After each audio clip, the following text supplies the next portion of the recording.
Merci de nous joindre sur Edimof. Nous continuons notre examen du livre de Daniel. Nous avions entamé l'introduction générale dans la vidéo précédente. Nous continuons donc sur cette lancée pour revenir sur un certain nombre de backgrounds pour vous donner une idée plus précise sur le contexte. Il est important pour mieux comprendre le livre de Daniel. Parce que c'est un livre prophétique qui comporte beaucoup d'aspects. Si vous n'avez pas le contexte historique, le background, ce qui est en jeu durant cette période, vous aurez du mal à saisir le sens du livre de Daniel. Voilà pourquoi nous voulons passer du temps pour vous donner ce contexte. En plus, il y a eu un certain nombre de critiques qui se sont levées depuis le 3e siècle de l'ère chrétienne jusqu'au 21e siècle. Nous avons des critiques qui continuent à remettre en cause justement l'historicité du livre de Daniel et la datation précise de ce livre. Voilà pourquoi nous voulons revenir pour vous éclairer et vous amener à être bien outillés pour que nous puissions entrer dans les chapitres du livre et les examiner, faire l'exégèse et le commentaire biblique de ce livre extrêmement important. Et je vous rappelais que je voulais revenir sur ce livre pour l'examiner avec vous pour plusieurs raisons. D'abord, une raison personnelle, du fait de l'expérience personnelle que j'ai eue lorsque j'ai commencé à méditer sur le livre de Daniel, qui m'a tellement marqué et qui a donné des réponses aux questions fondamentales, existentielles, je dirais même, que je me suis posé au cours des années, des 10 ou 15 dernières années. Lorsque je m'interrogeais sur je dirais, sur les questions de la vérité sur Dieu, sur la révélation de Dieu. Comment peut-on savoir? Ayant grandi dans un pays à majorité musulmane, le Sénégal, où j'ai encore beaucoup d'amis que je côtoyais, qui étaient musulmans, et la grande majorité sont croyants, d'accord? En tout cas, pratiquent la religion musulmane, je dirais cela. Parce que de mon point de vue, en tant que chrétien, nous ne partageons pas des croyances fondamentales, je dis bien. On peut revenir sur des aspects que nous partageons, mais ce n'est pas l'essentiel de ce que nous partageons. Voilà pourquoi j'insiste dessus, c'est important. Parce que le Dieu d'Israël qui est révélé dans la parole de Dieu, vous ne pouvez pas le connaître si vous rejetez Jésus-Christ qui est son Fils. Parce que c'est Jésus-Christ qui révèle le vrai Dieu de cet univers. Et si vous ne le connaissez pas, si vous rejetez ce Jésus-Christ-là, vous ne pouvez pas connaître le Dieu de cet univers.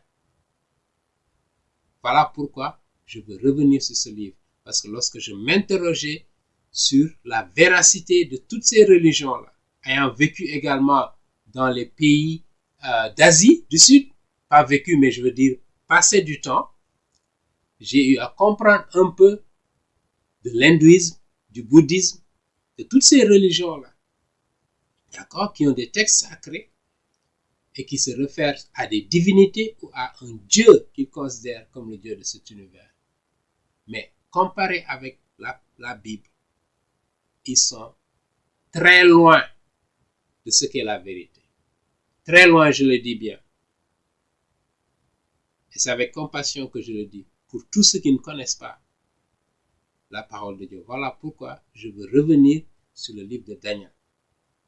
Parce que le livre de Daniel a apporté une réponse définitive à cette question. Où se trouve la vérité?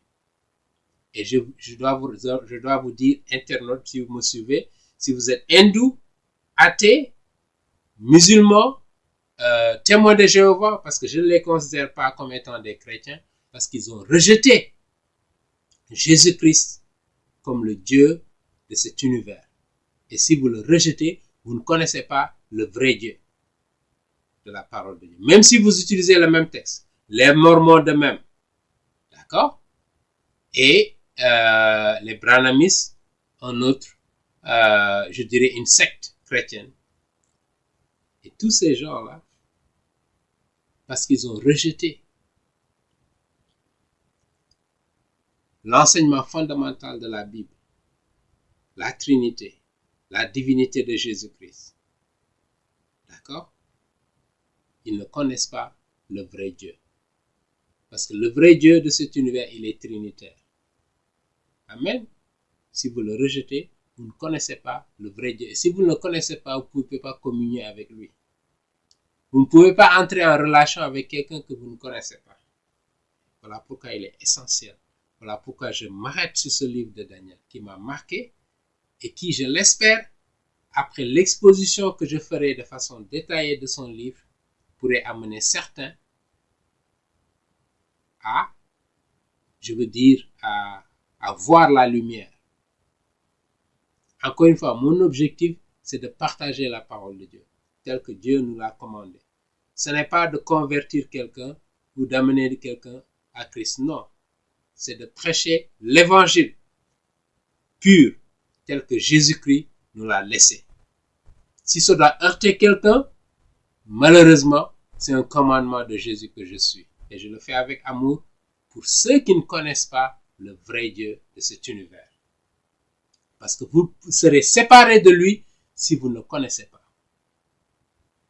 Et tous ceux qui ne le connaissent pas, s'ils ne se tournent pas vers le vrai Dieu de cet univers, ils seront séparés de lui pour l'éternité. Et je continue à insister dessus. Que ça énerve certains, je n'ai pas le choix que de dire la vérité et toute la vérité qui vient de Dieu. La première raison, donc, l'expérience personnelle que j'ai qui m'a amené à conclure que la parole de Dieu, que ce qui est révélé dans la Bible correspond à la parole de Dieu, à la vérité. Je dis bien la vérité parce qu'il n'y a pas plusieurs vérités, non. Il y a une seule vérité qui vient de Dieu. Dieu ne se contredit pas. Dieu ne révèle pas une partie ici et une partie là-bas. Non, il a un livre qu'il a laissé et c'est aux Juifs. Les révélations ont été faites aux Juifs, mais malheureusement, les Juifs l'ont rejeté. Aujourd'hui, les Juifs ne connaissent pas le Dieu même qu'ils veulent adorer. Parce que justement, ils ont rejeté Jésus-Christ qui est le Fils de Dieu lui-même. Et c'est lui qui révèle le Dieu de cet univers. Jésus-Christ lui-même, dans l'évangile de Saint Jean en particulier au chapitre 8, est revenu pour leur dire que votre père, les Juifs, les pharisiens qui étaient là, c'est le diable. C'est pas Dieu le Père, non. Parce que vous ne le connaissez pas, parce que vous avez rejeté le Fils qu'il a envoyé lui-même. Et c'est le même message que nous envoyons à l'humanité tout entière. Si vous ne le connaissez pas, vous serez séparés de lui pour toute l'éternité. Amen. Ça, c'est la première raison. La deuxième raison, elle est d'ordre géopolitique, je dirais. Parce que le livre de Daniel est le seul livre dans la parole de Dieu qui revient sur l'histoire, qui retrace un peu l'histoire des nations non juives, des nations païennes si vous voulez. Mais je dirais non juives pour être politiquement correct. Le seul livre et qui a cette dimension géopolitique qui revient sur les grands empires, sur les grandes nations qui ont dominé le monde et sur les prédictions sur la fin des temps, ce qui va arriver. Les ensembles que nous voyons se former. La guerre, je dirais, russo-ukrainienne. D'accord? La guerre au Moyen-Orient avec Israël et les pays arabes qui les entourent. Le rôle des États-Unis, de l'Iran, de la Turquie, de tous ces pays-là. Ce que la Bible nous révèle par rapport à cela. Nous pouvons comprendre les enjeux géopolitiques d'aujourd'hui. Nous pouvons comprendre, je dirais, la géopolitique d'aujourd'hui en lisant simplement la parole de Dieu. Parce qu'il connaît la fin, ce qui va arriver. L'importance que la technologie a aujourd'hui, ce n'est pas gratuit. Le fait qu'il y ait des compagnies comme Google, je dirais Facebook, Apple, la compagnie de Elon Musk, etc., qui développe l'intelligence artificielle et l'accent mis sur la technologie. Parce qu'à la fin des temps, justement, le prince de ce monde, Satan, qui contrôle une bonne partie de cet univers. Mais je rappelle que c'est Dieu qui est au contrôle de tout, qui donne à Satan l'autorisation d'avoir contrôle sur certains territoires. Mais en dernier lieu, il y a un maître de cet univers et il s'appelle Jésus-Christ. D'accord? Satan peut se permettre de faire certaines choses ici, de contrôler certaines nations, certains grands pays, certaines grandes économies. Mais en dernier ressort, le dernier mot revient au Dieu de cet univers, qui est le Dieu d'Israël. Amen.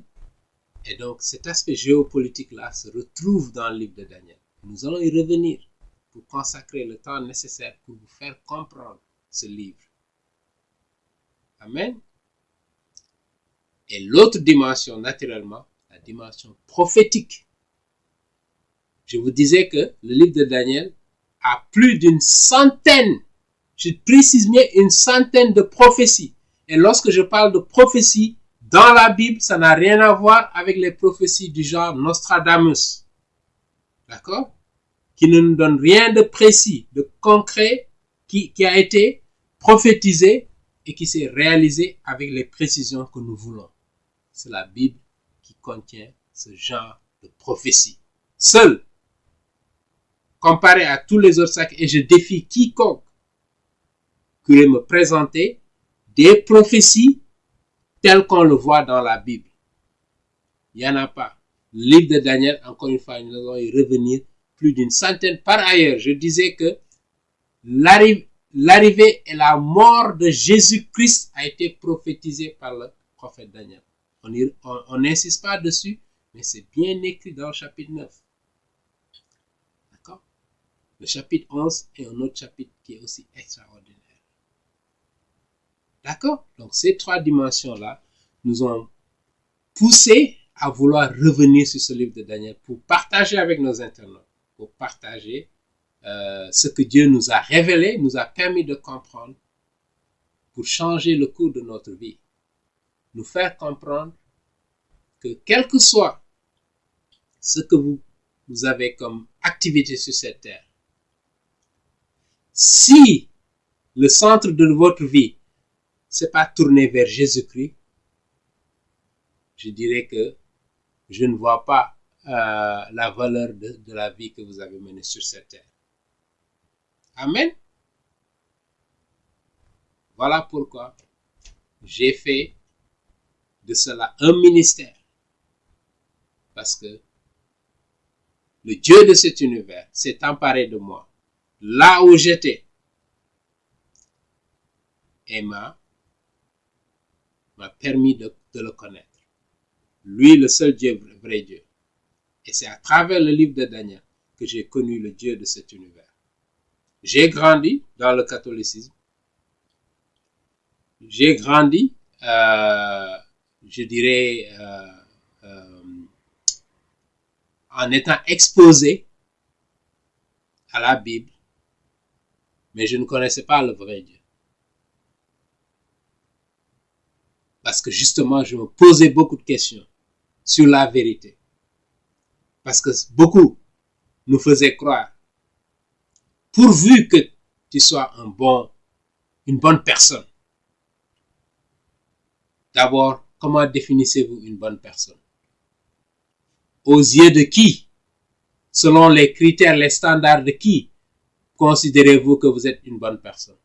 Et cela ne vous garantit pas l'éternité. Il faut revenir à la parole de Dieu. J'ai grandi dans un pays à majorité musulmane, le Sénégal, et j'ai beaucoup d'amis, en tout cas lorsque je grandissais, qui pratiquaient l'islam, de bonnes personnes, des personnes honnêtes parfois. Naturellement, il y a des bonnes que des mauvaises personnes partout. Mais ce qui m'intriguait, c'est que je me posais la question, comment se fait-il des gens qui sont aussi dévoués sur leur foi peuvent se tromper? et ne pas avoir la vérité. Qui a la vérité? Le christianisme avance certaines doctrines. L'islam avance des doctrines qui se contredisent, et j'y reviendrai. Je viens de dire que si, pour que vous connaissiez le Dieu de cet univers, vous devez connaître son Fils. Mais l'islam rejette toute notion de Fils parce qu'il dit que celui qui associe Dieu avec d'autres divinités est condamné à l'enfer. Donc nous, chrétiens, par défaut, l'islam nous condamne à l'enfer parce que nous croyons à la Trinité. Dieu le Père a envoyé son Fils. Et c'est le Fils qui révèle le vrai visage du Dieu de cet univers. Si vous ne connaissez pas le Fils, vous ne pouvez pas connaître le Dieu de cet univers. Voilà ce que le christianisme nous dit. Et dans le livre de Daniel, nous pouvons retrouver cela. Mais l'islam nous dit non. Allah n'est pas un père. Et Allah n'a pas de fils. Donc ces deux-là ne peuvent pas aller ensemble. Ils ne peuvent pas avoir la vérité et les deux ensemble. Et ce qui nous a amené à cette conviction profonde à partir du livre de Daniel, que la vérité se trouve dans la Bible, pas dans un autre livre sacré. J'ai passé du temps en Asie du Sud, où j'ai côtoyé des hindous, des gens qui pratiquaient l'hindouisme, le bouddhisme, etc. J'ai côtoyé des témoins de Jéhovah. Je sais ce qu'ils enseignent. Les mormons, je sais ce qu'ils enseignent. Les brahmanismes, j'ai appris ce qu'ils enseignent. Et ils sont tous, je dirais, en dehors de ce que Jésus-Christ a enseigné. Les enseignements fondamentaux sur le salut. Parce que si vous ne savez pas, d'abord, le Dieu de cet univers, c'est qui? Vous ne pouvez pas avoir de relation avec lui. Par conséquent, vous serez séparés de lui lorsque vous quittez cet univers. C'est lui-même qui l'a dit, c'est pas moi qui l'ai dit. D'accord? Voilà pourquoi c'est important de s'arrêter sur ce que le livre de Daniel enseigne. Les doctrines fondamentales qui se retrouvent dans le livre de Daniel. Nous allons y revenir. D'accord? Voilà pourquoi je veux camper ce décor historique-là, ce contexte, pour vous permettre de mieux comprendre ce livre. Parce que justement, beaucoup de gens ne le comprennent pas parce que, d'abord, si vous n'avez pas le contexte historique derrière vous, ensuite, si vous n'avez pas cette dimension, je dirais,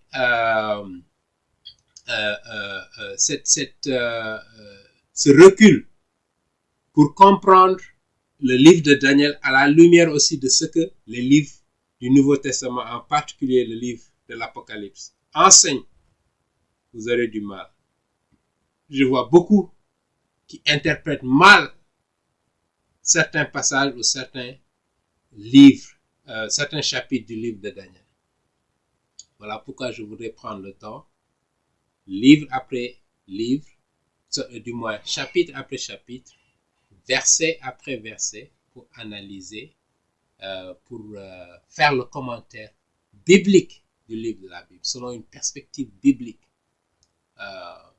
sans remettre en cause rien dans ce que la Bible nous a enseigné. Voilà mon objectif. Et je prie que l'Esprit Saint me donne la force, l'intelligence et la sagesse de pouvoir enseigner sa parole dans la fidélité. C'est ça l'objectif. Dans Edimov, c'est ça notre objectif. C'est de toujours revenir à la parole de Dieu, à ce qu'elle a enseigné, en restant fidèle à Dieu, à sa parole. Même si cela doit heurter quelqu'un. Parce que nous ne sommes pas là pour plaire à des êtres humains. Ce n'est pas ça notre objectif. Nous sommes là pour plaire à notre Seigneur Jésus-Christ. Que ça déplaise à des gens. Et je sais, dans certaines de mes vidéos, certains se sont fâchés contre moi parce que je dis la vérité. Je dis la vérité, n'en déplaise à ceux que ça heurte. Parce que mon objectif de façon ultime, d'abord je veux être, je veux me soumettre au commandement de mon Seigneur Jésus-Christ, qui me dit de prêcher sa parole. À temps et à contre-temps. De ne pas chercher à tourner autour du pot, ou bien à chercher à ménager les sensibilités de qui que ce soit. Non. Je suis là pour prêcher la vérité et la vérité de la parole de Dieu. Amen. Si je me suis trompé, je serai le premier à admettre. Mais tant que Dieu me prêtera vie, je n'abandonnerai jamais ce commandement-là, qui est de prêcher la vérité, toute la vérité. Amen. Et voilà ce que nous voulons exposer aujourd'hui. Et donc, pour revenir sur l'historicité et la datation du livre de Daniel. Parce que les critiques, parce que les prophéties étaient extrêmement précises et détaillées, se sont dit non, ça c'est pas possible qu'un être humain puisse avoir cette information. D'abord, il rejette la notion même de Dieu pour dire qu'un être humain puisse écrire ça, c'est pas possible. D'accord? Parce que pour eux, il n'y a pas de miracle, il n'y a pas de phénomène surnaturel, d'accord, qui vont au-delà du naturel, de ce qu'on peut comprendre, d'accord? Mais le livre de Daniel nous rappelle justement la place centrale des miracles, que les miracles jouent dans le plan de Dieu, pour nous amener à nous rappeler que d'abord c'est lui, nous avons nos limites, et lui il est capable de tout. D'accord? Cela ne devrait pas nous effrayer si on voit des gens qui sont mis dans la fournaise et qui ne brûlent pas. Ou bien Daniel que vous voyez à l'écran ici, devant les lions, et que les lions sont restés, tapis, ne l'ont pas touché. C'est le miracle de Dieu. Sans parler de toutes ces prophéties sur lesquelles nous allons revenir. Donc, nous allons évoquer cela également, les prophéties contenues dans le livre, les langues qui sont utilisées. C'est important de revenir là-dessus parce que Daniel fait partie des rares livres de la Bible, je dirais même, pas seulement de l'Ancien Testament, même le Nouveau Testament a été écrit en grec. L'Ancien Testament a été écrit en hébreu, mais une partie des livres, en particulier le livre de Daniel, du chapitre 2, verset 4, jusqu'au chapitre 7, à la fin du chapitre 7, le livre de Daniel a été écrit en araméen. Et l'araméen, c'était la langue courante dans l'Empire babylonien. Lorsque Daniel, justement, était déporté à Babylone, de Jérusalem, on l'a amené à Babylone. Et c'est là où il a grandi, où il a vécu, il a fait le reste de sa vie. Il n'a pas pu retourner à Jérusalem. Donc, il était accoutumé à l'araméen. Donc, il a écrit une partie de son livre en araméen. Et pas n'importe quelle partie. Nous allons y revenir. Pourquoi il a choisi cette partie en araméen. Et à partir du chapitre 8, jusqu'à la fin du chapitre 12, c'est en hébreu. Il est revenu en hébreu. On va voir pourquoi également il est revenu en hébreu. Les critiques ont utilisé cet argument pour dire que justement, l'araméen qui est utilisé ne correspond pas à l'araméen du 6e siècle. C'est plutôt l'araméen du 2e siècle. Mais nous allons voir des experts dans ce domaine. On va les interroger pour voir ce qu'ils nous disent. Ok? Il y a un peu des mots perses, grecs, qui sont entremêlés dans le texte de Daniel également. Et certains ont utilisé ça comme argument pour dire, oh, donc ça veut dire que ce n'était pas au 6e siècle, c'était plutôt au 3e ou au 2e siècle, avant Jésus-Christ. D'accord?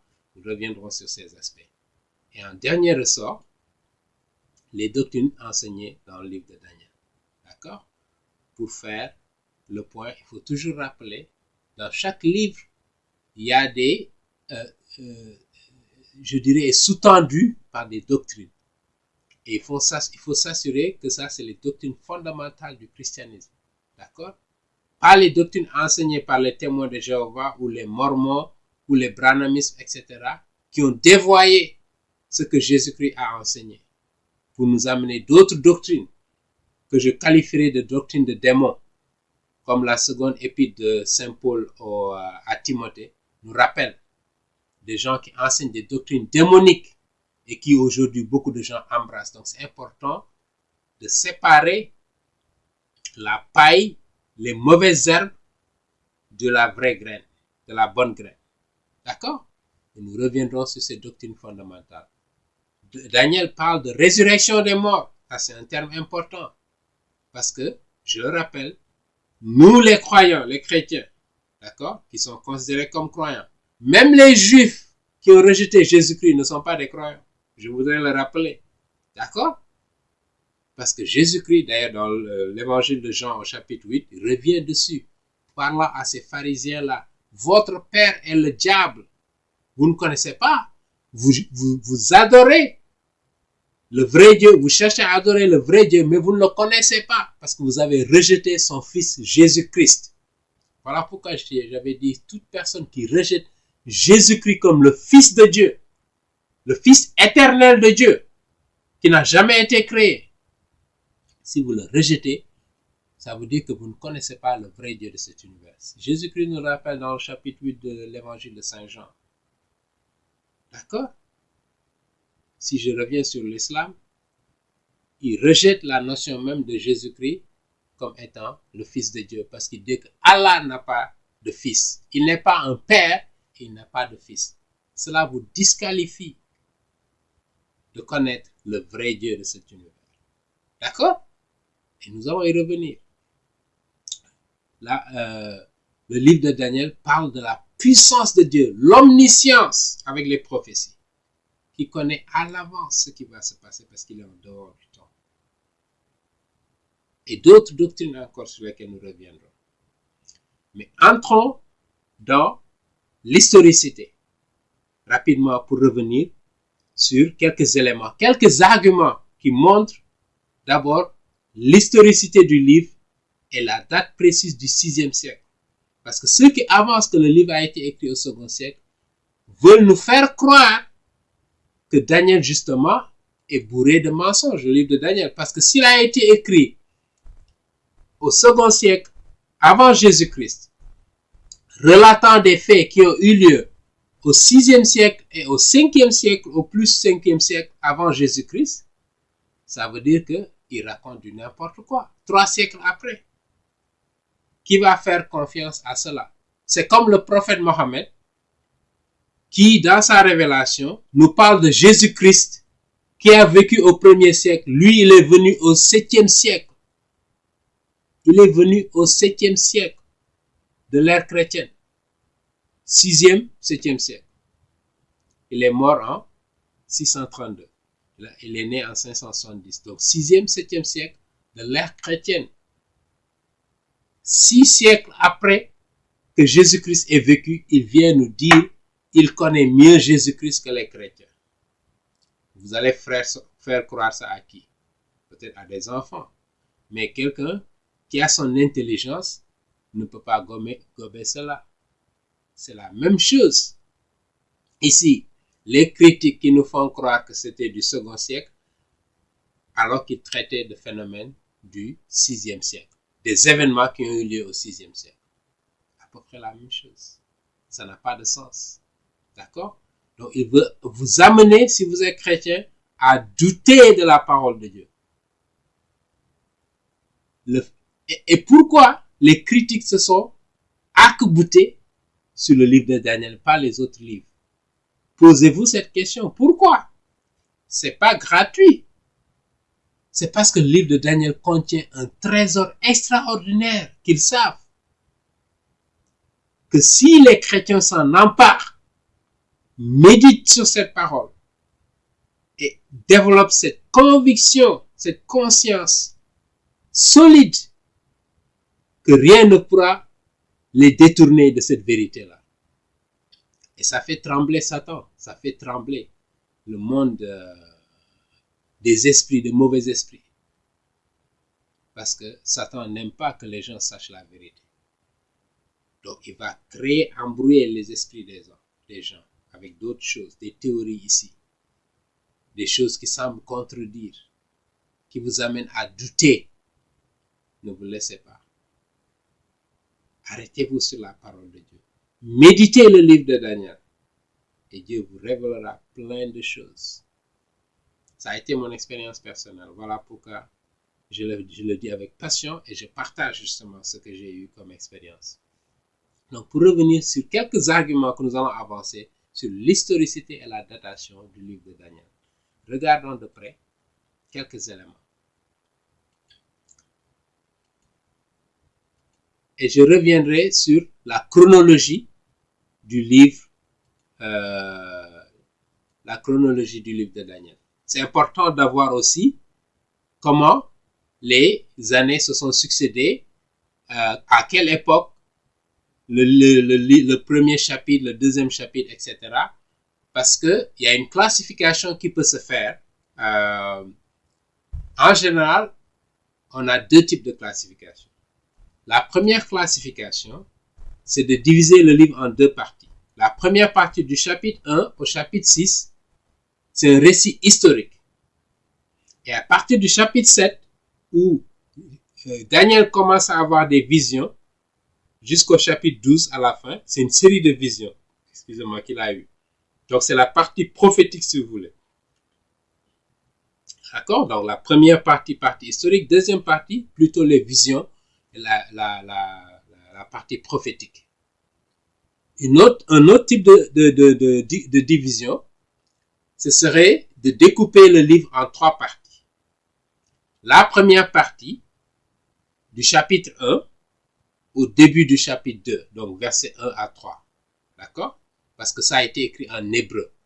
Et à partir du verset 4 du chapitre 2 jusqu'au verset 7, au dernier verset du chapitre 7, qui est le verset 28, on a l'araméen.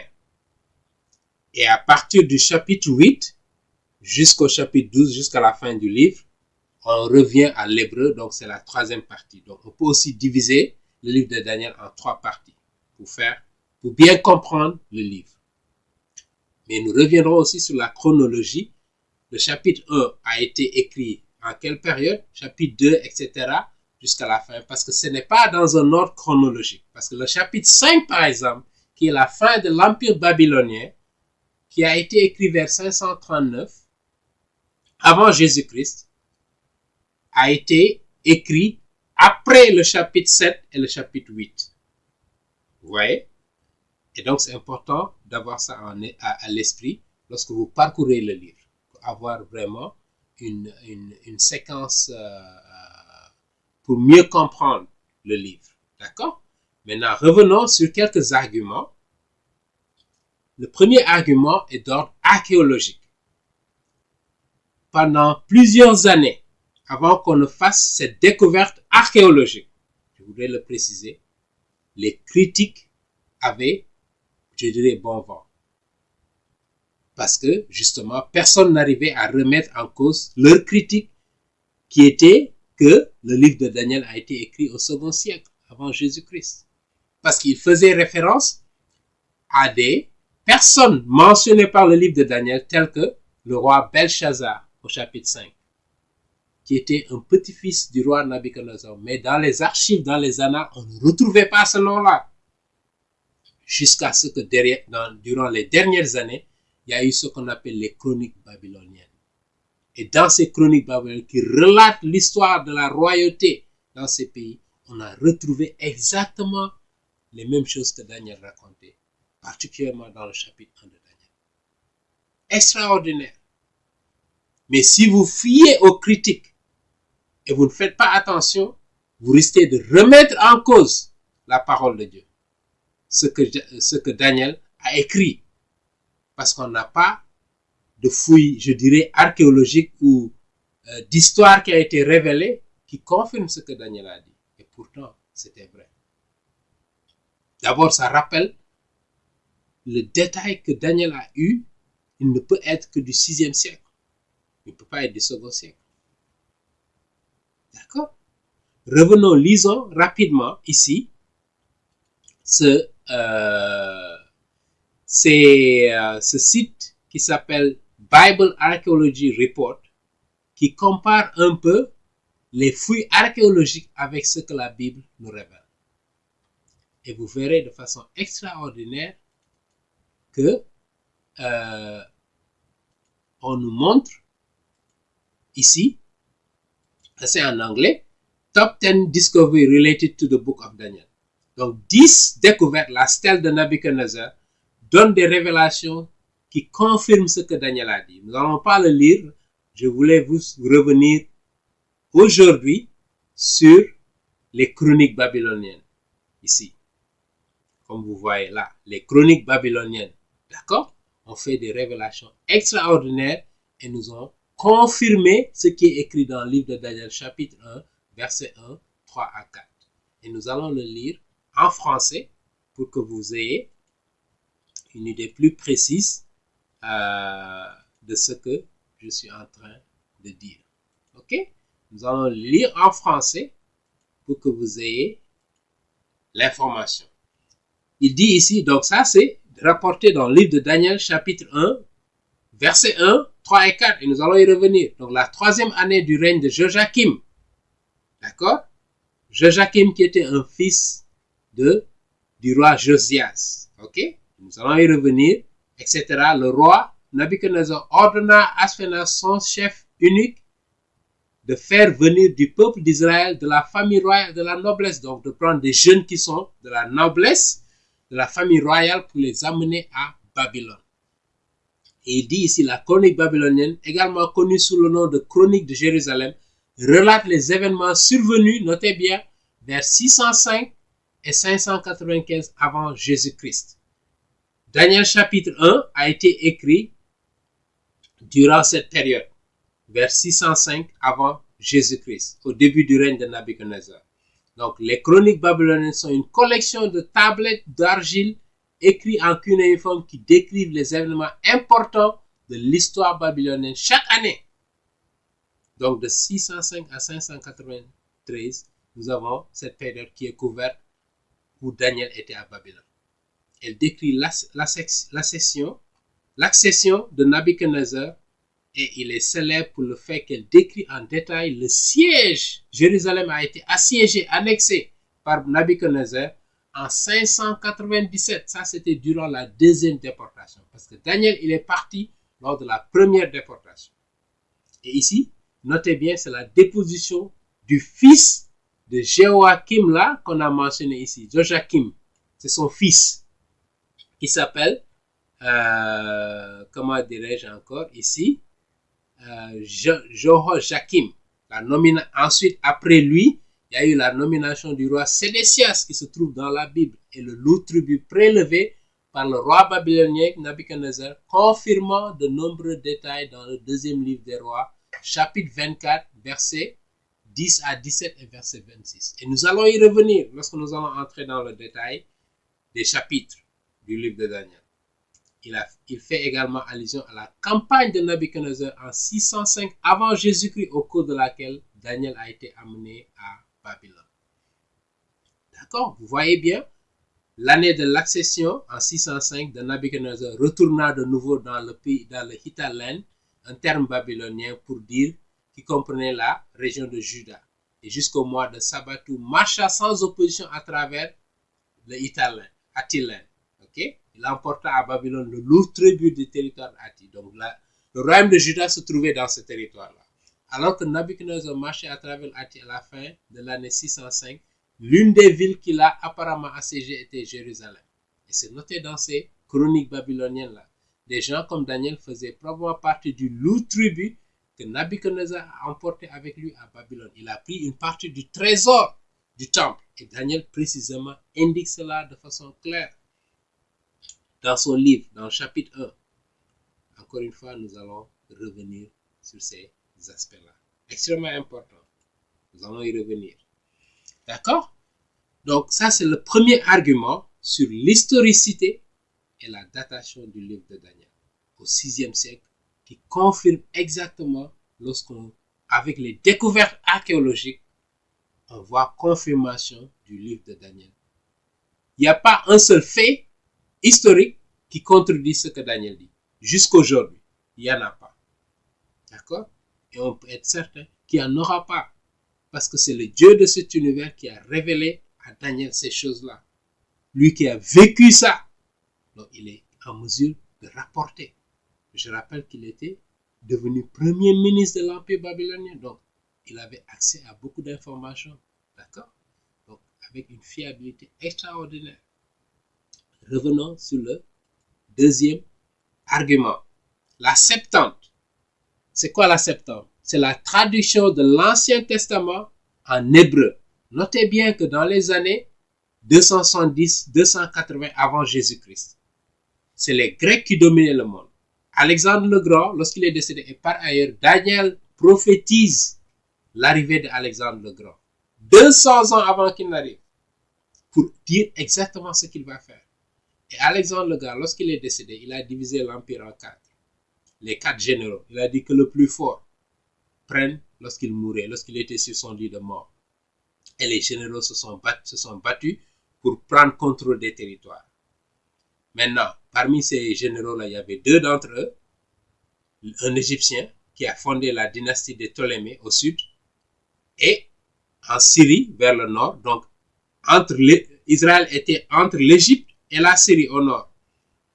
Et donc, il y avait ces batailles entre les deux. Israël était au milieu. Et l'un des rois égyptiens a commandé la traduction en grec, parce que pendant cette période, c'est le grec qui était la langue dominante. Les Juifs qui étaient en Égypte parlaient à peine hébreu. Donc, ils avaient senti le besoin d'avoir leur texte sacré, la parole de Dieu, en grec. Et donc, le roi de Ptolémée, de la dynastie de Ptolémée, a demandé à des experts juifs, 70, voilà pourquoi on l'appelle la Septante, parce qu'il y avait 70 experts, 70-72, et qui se sont assis pour traduire en grec l'ensemble de l'Ancien Testament. Ça s'appelle la Septante. En 270, notez bien, et quand ils ont fait la traduction, le livre de Daniel faisait partie des livres canoniques, des textes sacrés des Juifs, déjà.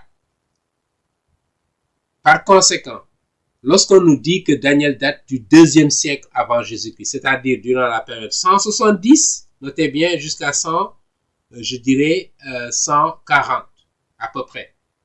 Ils datent, les critiques qui ont fait la datation, ils disent que c'est pas possible que le livre soit écrit au 6e siècle. C'est pas possible. Parce qu'ils ne croient pas au miracle, ils ne croient pas qu'il y a un Dieu qui est capable de faire des choses extraordinaires, et ce qui est raconté, ils ne croient pas. Et ils se disent comment un homme comme Daniel, ils oublient que c'est pas Daniel qui a fait ça, c'est une révélation qu'il a reçue de Dieu, qui lui a révélé ce qui va arriver. D'accord? Il lui a donné ce don particulier de pouvoir interpréter des rêves, des visions, etc. Et donc, qu'est-ce que je vous disais encore? Et donc, lorsqu'ils ont traduit la Bible en grec, le livre de Daniel faisait partie des livres canoniques. Par conséquent, la critique qui a été avancée depuis le 3e siècle de l'ère chrétienne jusqu'au 20e siècle, 20e ou même 21e siècle, qui continue à remettre en cause l'historicité du livre de Daniel. Parce que, justement, comme je le disais, ça fait l'objet d'attaques acerbes des critiques, parce que comme ça les dérangeait, avec tout ce qu'il y a comme information contenue dans ce livre de façon précise, ils ont dit qu'il a écrit ça après les faits. C'est pas possible que ça ait été écrit au 6e siècle et ça prophétise des choses qui se sont passées jusqu'au 1er siècle. Et nous allons y revenir. Daniel annonce l'arrivée et la mort de Jésus-Christ. Ça a eu lieu quand? Au 1er siècle. C'est contenu dans son livre, pourtant. Vous voyez? Même si on acceptait la critique des critiques là, pour dire que le livre de Daniel aurait été écrit vers 170 jusqu'à 140 avant Jésus-Christ. Jésus-Christ qui est mort vers l'an 32 de l'ère chrétienne. D'accord, il y a au moins près de 200 ans entre la date où Daniel l'a annoncé et l'événement qui s'est produit. 200 ans pour dire de façon précise qu'elle allait mourir, mais pas pour son propre, une faute qu'il aurait commise, mais pour le péché de l'humanité tout entière. Il n'y a que le Dieu de cet univers, le vrai Dieu qui peut révéler cela. Vous ne pouvez pas trouver ça dans le Coran. Vous ne pouvez pas trouver ça dans les Vedas hindous. Vous ne pouvez pas trouver ça dans les livres des Mormons. Impossible. Il n'y a que la Bible. Et voilà comment nous pouvons avoir la certitude. Je dis bien la certitude. Que ça, c'est la parole de Dieu et ça contient toute la vérité que Dieu a révélée. Amen. Donc, un autre, la Septante, un argument de taille pour dire que le livre de Daniel ne pouvait pas être écrit même au 3e siècle avant Jésus-Christ. Ça devait être avant. Et Daniel fait référence.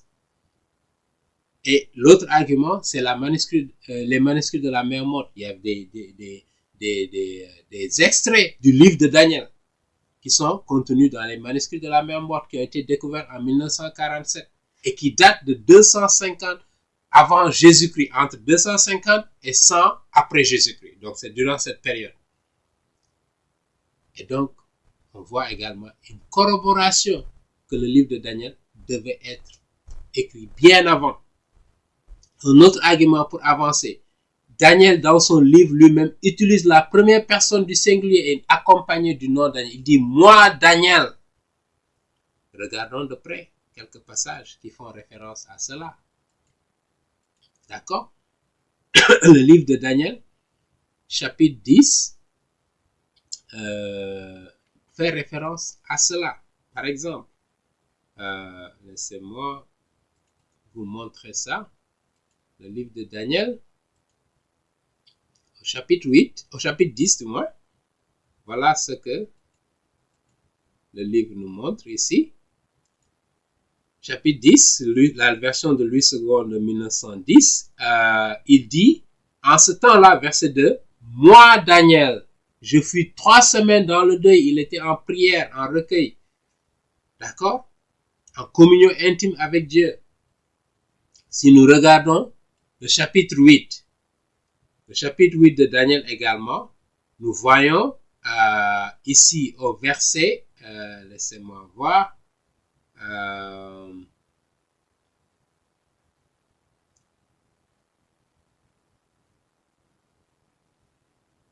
chapitre 8,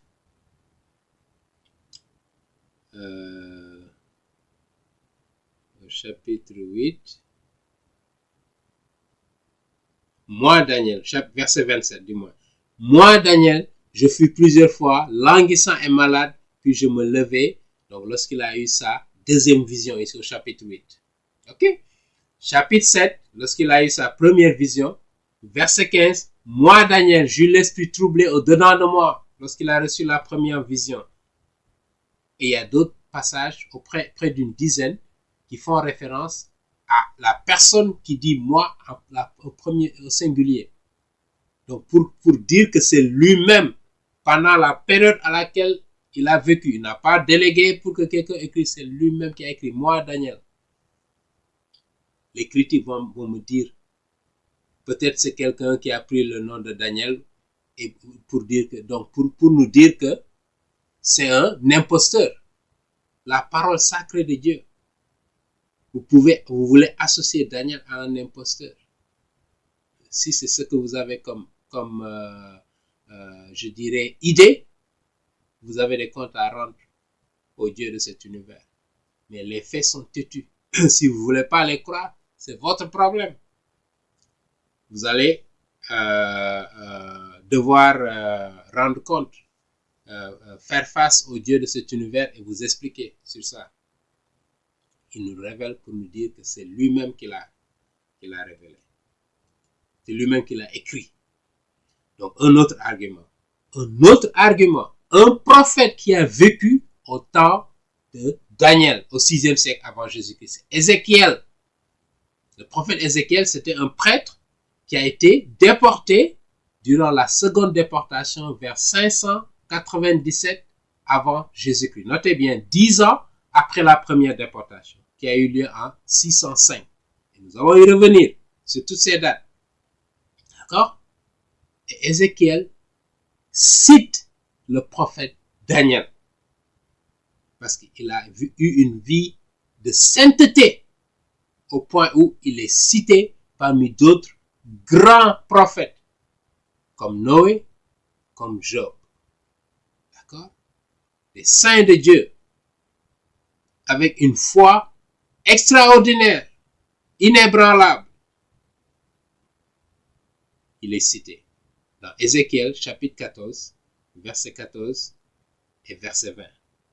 Regardons de près ce que Ézéchiel nous dit concernant Daniel lui-même avec qui il a vécu. Il est contemporain de Daniel. D'accord? Ézéchiel est contemporain de Daniel. Je le rappelle. Donc, Ézéchiel, chapitre 14, verset 14. Mais on va commencer au verset 12. La parole de l'Éternel me fut adressée en ces mots. Fils de l'homme, lorsqu'un pays pécherait contre moi, moi l'Éternel, en se livrant à l'infidélité, et que j'étendrai ma main sur lui, si je brisais pour lui le bâton du pain, si je lui envoyais la famine, si j'en exterminais les hommes et les bêtes, et qu'il y eut au milieu de lui ces trois hommes, notez bien, Noé, Daniel et Job, ils sauveraient leur âme par leur justice, dit le Seigneur l'Éternel. Vous voyez à quel point le prophète Daniel est élevé par un autre prophète qui confirme que voilà un prophète de Dieu. Quelqu'un qui a vécu une vie de sainteté à laquelle nous sommes tous appelés, nous chrétiens, vivre comme Daniel. Particulièrement si on est un homme public qui est dans le service public. Nous connaissons toute la corruption qui existe dans ce monde. Partout. Particulièrement dans les pays sous-développés. Où des gens à qui on confie des biens publics s'en accaparent, privatisent ces biens-là au détriment de la population qui s'enfonce dans la pauvreté. Ils auront des comptes à rendre un jour. D'accord? Daniel était un exemple d'intégrité. Et ça devrait inspirer nos leaders aujourd'hui, partout dans le monde. D'accord? Donc, Ézéchiel le cite Daniel. Et si Ézéchiel a vécu au 6e siècle avant Jésus-Christ, comment est-ce que Daniel, qui a écrit ce livre, peut vivre au 2e siècle? C'est pas possible. Et comme je l'ai rappelé, le livre de Daniel était inscrit dans les canons, les textes sacrés des Juifs déjà, au temps des Maccabées. Parce que les critiques qui ont avancé l'idée, ils ont dit que le livre de Daniel a été écrit au temps des Maccabées, le livre des Maccabées, entre 170 avant Jésus-Christ et 140, je dirais. Judas et Simon Maccabée qui sont soulevés contre, je dirais, l'occupation grecque des Syriens, de l'Empire séleucide, justement, qui a voulu helléniser Israël, et ils se sont révoltés, ils se sont opposés, qui a voulu imposer la culture grecque avec les traditions grecques au détriment des traditions juives, hébraïques. Et Matthias, qui était leur père, a commencé à se soulever et ses enfants l'ont suivi, Judas, Simon, etc. en particulier. Et donc, on nous dit que c'est durant cette période que le livre de Daniel a été écrit. Comment est-ce que Ézéchiel, qui a vécu au 6e siècle avant Jésus-Christ, comment il va citer Daniel, qui aurait été écrit au 2e siècle avant Jésus-Christ? Ça n'a pas de sens. Mais c'est ce que les critiques nous ont fait croire. Et si vous ne faites pas attention à ces critiques-là, vous risquez ils risquent de semer le doute dans vos esprits pour vous dire que, oh, le livre de Daniel contient beaucoup d'erreurs. Ou le livre de Daniel, c'est pas Daniel qui l'aurait écrit. Pour vous détourner de la foi. Et c'est ça l'objectif de Satan. Il a des subtilités auxquelles il faut une vie de spiritualité pour sentir, pour être sensibilisé par rapport à ces manigances. Une vie de prière qui vous permet de vous battre contre ces forces spirituelles-là qui sont en opposition à votre vie, à une vie de sainteté, à une vie qui honore Dieu. Donc faites attention. Méditez sur la parole de Dieu. Laissez Dieu vous communiquer à travers sa parole. Parce que Dieu parle aux chrétiens à travers sa parole, je le rappelle. Pas des gens qui viennent nous dire, j'ai reçu une révélation, le Seigneur m'a dit ceci, le Seigneur m'a dit ceci. Le Seigneur nous parle à travers sa parole, pas autre chose. C'est le moyen principal qu'il utilise pour nous parler, pour nous communiquer. Et nous, lorsque dans la prière, nous nous adressons à lui, c'est à travers la prière. Nous nous adressons à lui, nous communions avec lui. Mais lui, il s'adresse à nous, principalement à travers sa parole. C'est ça sa volonté. Et en tant que chrétiens, nous devons le savoir et faire attention de faire dire à Dieu ce que Dieu n'a pas dit, qui vous a révélé ceci ou cela. Il le fait à travers sa parole. Lorsque vous méditez sur sa parole, il vous fait voir des choses. Il vous révèle des choses. Continue dans sa parole. D'accord? Amen. Donc, ça c'est un autre argument sur l'historicité du livre de Daniel. Que personne ne vous induise en erreur. Amen. Un autre élément de taille. Jésus-Christ, je le disais encore. Jésus-Christ qui est le Dieu de cet univers, je voudrais le rappeler. Vous ne pouvez pas connaître le Dieu de cet univers si vous ne connaissez pas son Fils, le Fils éternel de Dieu qui n'a jamais été créé, je le rappelle. Donc tous ceux qui enseignent autre chose ne connaissent pas le vrai Dieu de cet univers. Parce que le vrai Dieu de cet univers est révélé à travers son Fils. Et si vous rejetez ce Fils éternel de Dieu-là, vous l'avez rejeté. C'est ce que les pharisiens, justement, dans l'évangile de Saint Jean, au chapitre 8, lorsque Jésus-Christ les a attaqués de façon acerbe, parce qu'ils sont censés connaître la loi, la parole de Dieu. Jésus-Christ qui est venu, ils l'ont rejeté, ils ont voulu le tuer. Et Jésus-Christ leur a dit, Abraham, votre père, lui qui m'a connu, qui m'a rencontré, il n'a pas fait ce que vous avez fait. Voilà pourquoi vous appartenez à votre père, le diable. Vous n'appartenez pas à Dieu le Père. Votre père, c'est pas Dieu, c'est pas Jéhovah. Votre père, c'est Satan. Voilà pourquoi les Juifs aujourd'hui, ils sont séparés de Dieu, même s'ils ont la parole de Dieu. Parce qu'ils ne sont pas des enfants spirituels d'Abraham, même s'ils pensent qu'ils le sont. Parce qu'ils ont rejeté le Fils que Dieu a envoyé. Si vous rejetez le Fils de Dieu, vous rejetez le Dieu de cet univers. Et c'est ça le drame. Les musulmans, la même chose. Ils rejettent l'idée que Dieu est un père. Parce qu'ils disent que Allah n'a pas de fils et il n'est pas un père. C'est Mohammed qui leur a appris ça. Mais le simple fait de croire cela les empêche de connaître le vrai Dieu de cet univers. Et j'ose espérer que l'étude biblique sur le livre de Daniel, le commentaire que nous faisons, va ouvrir leurs yeux sur qui est le Dieu de cet univers, sur l'essence de ce Dieu de cet univers, qui est omniscient, qui est trinitaire, qui est un Père, un Fils et un Esprit Saint. Amen. Et si vous ne le savez pas, vous ne pouvez pas avoir de communion avec ce Dieu-là. Quelqu'un que vous ne connaissez pas, comment est-ce que vous pouvez avoir une communion, une relation avec cette personne? Amen. C'est toute la vérité. Et c'est lorsque j'ai compris cela que j'ai eu la conviction, la certitude que je suis dans la vérité. Pas avec arrogance. Parce que lorsque vous avez la vérité, vous n'avez pas besoin d'être arrogant. La vérité est de votre côté. Vivez simplement votre vie. Partagez-la. Prêchez la parole. Pour que ceux qui cherchent la vérité, en réalité, d'accord?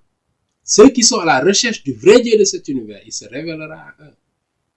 Moi, je suis là comme conduite, comme un canal, si vous voulez, pour porter la parole de Dieu, pour vous la partager. Mais il ne me revient pas de convertir qui que ce soit. Ça, c'est entre les mains de Dieu. Mais je vais vous dire la vérité, que ça vous énerve ou pas. Je suis le commandement de Dieu. Je ne suis pas là pour prêcher à des êtres humains. Non. Je suis là pour prêcher à mon Seigneur Jésus-Christ, le maître de cet univers, le seul vrai Dieu. Amen. Donc, Jésus-Christ, s'il cite le prophète Daniel pour dire que c'est un prophète et ce qu'il a écrit, je le confirme, je corrobore. Il faut être aveugle ou il faut être fou, il faut manquer d'intelligence pour rejeter ce que Jésus-Christ a confirmé. Pour dire que Daniel, ce n'était pas vraiment lui, ce qu'il a écrit, je ne suis pas sûr, ou bien ça a été écrit bien après, donc on peut douter de la véracité de ce qu'il a. Mais Jésus-Christ, le Dieu de cet univers, vous rappelle que le prophète Daniel, ce qu'il a écrit là, à la fin des temps, ça va se confirmer. Lisons de près. Et pour terminer, ici, l'évangile de Saint Matthieu, au chapitre 24, verset 15, verset 21, rapidement, pour voir ce que ces passages-là nous disent. D'accord? Regardons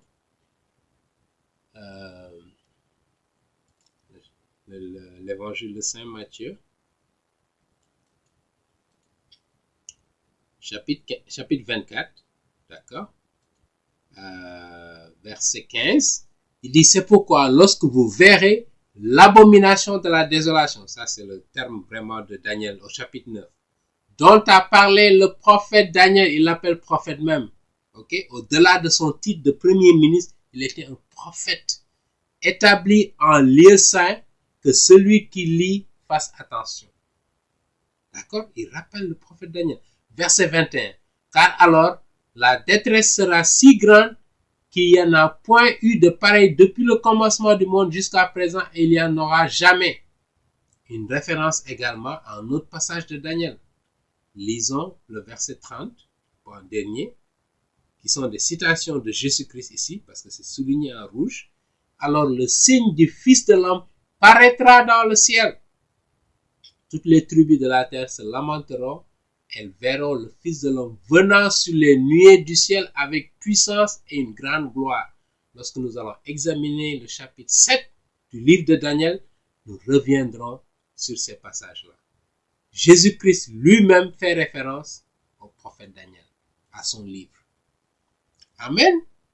Donc autant d'arguments qui confirment l'historicité de Daniel et la véracité de la datation qui est donnée au livre de Daniel, qui date bien du 6e siècle. Beaucoup trop d'arguments qui jouent en notre faveur.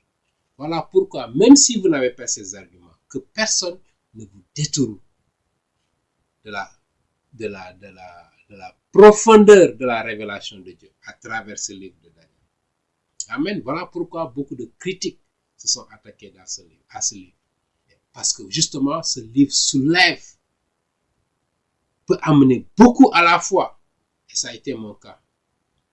C'est après la lecture, la méditation sur le livre de Daniel, lorsque je l'ai compris, que j'ai arrêté de faire des comparaisons entre les différentes religions. Je me suis rendu à l'évidence pour ça, pour voir que, et Dieu m'a convaincu dans mon cœur, voilà ce que tu cherchais, tu as la réponse à ta question. Où se trouve la vérité? Qui détient la vérité? Parce qu'on a beaucoup, si vous voulez, il y a un marché de la religion, si vous voulez, et chacun vient proposer, faire des propositions ici et là.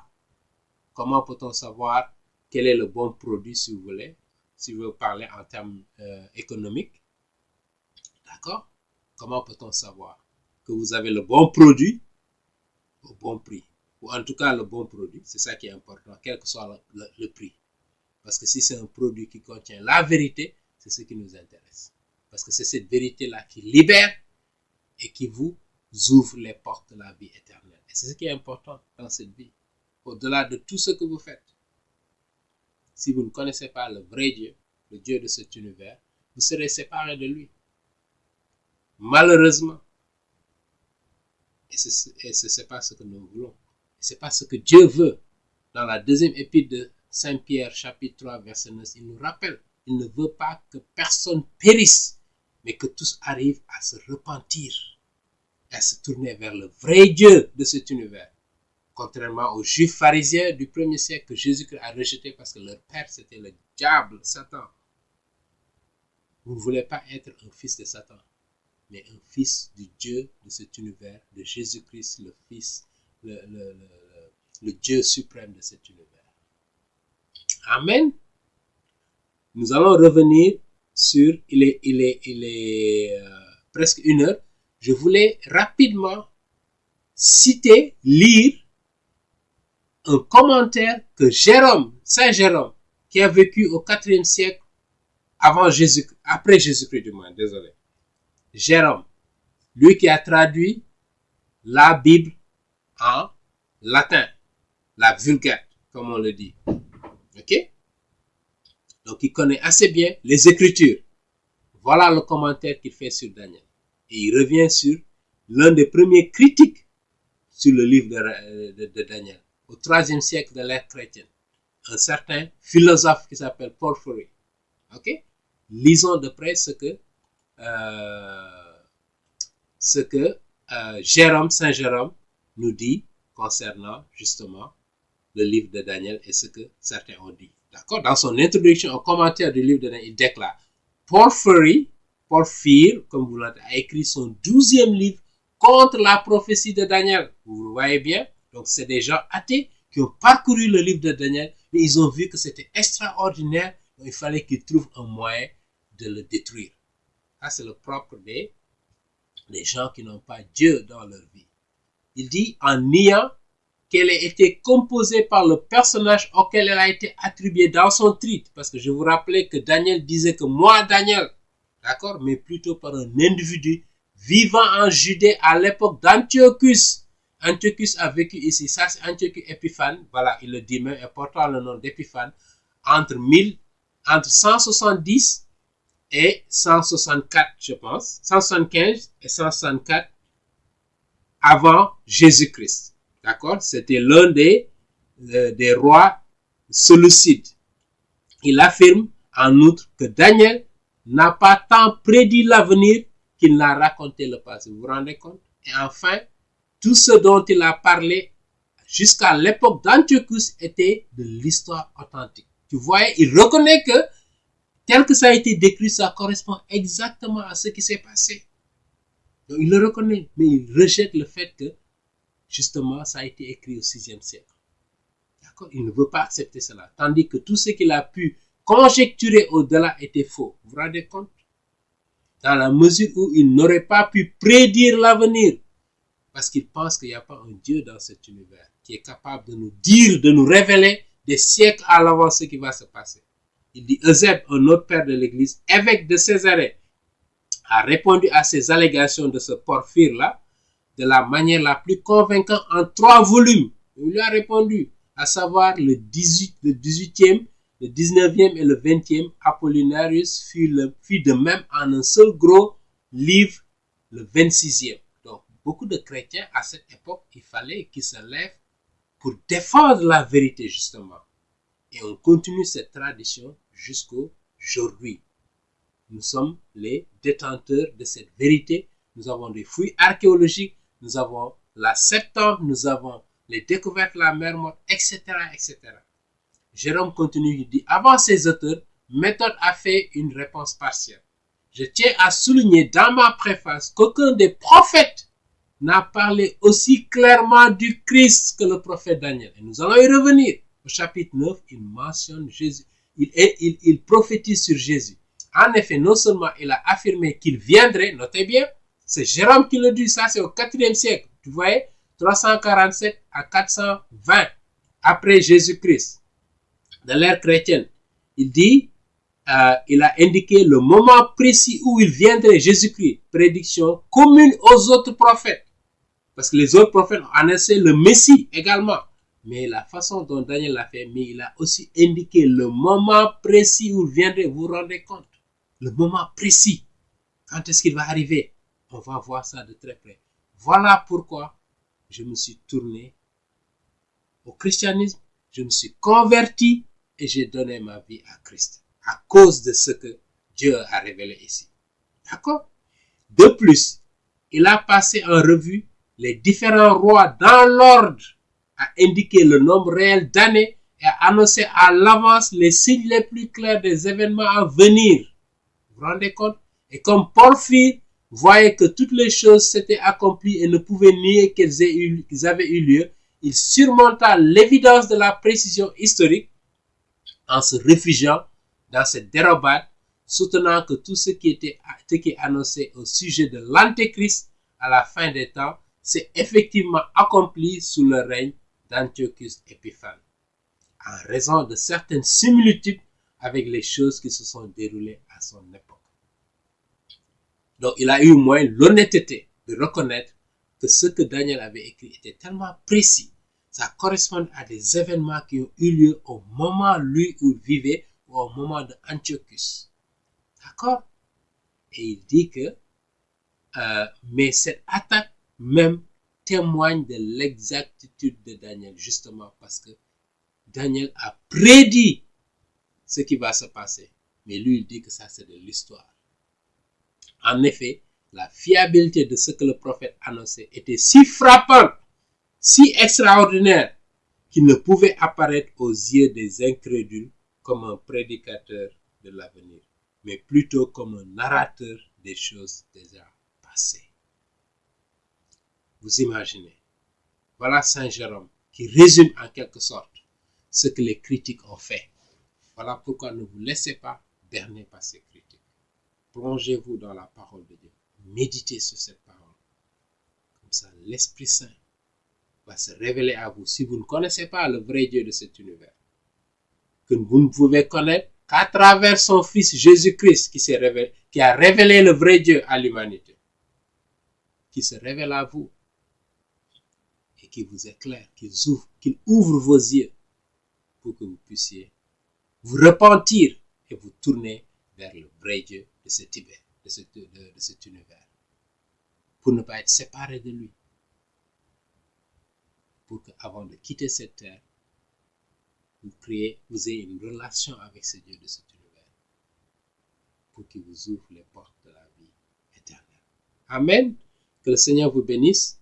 Nous continuons toujours dans cette introduction pour revenir sur les autres aspects avant d'entrer dans le chapitre 1 du sujet, du livre. Amen. Que le Seigneur vous bénisse. Merci de votre très aimable attention.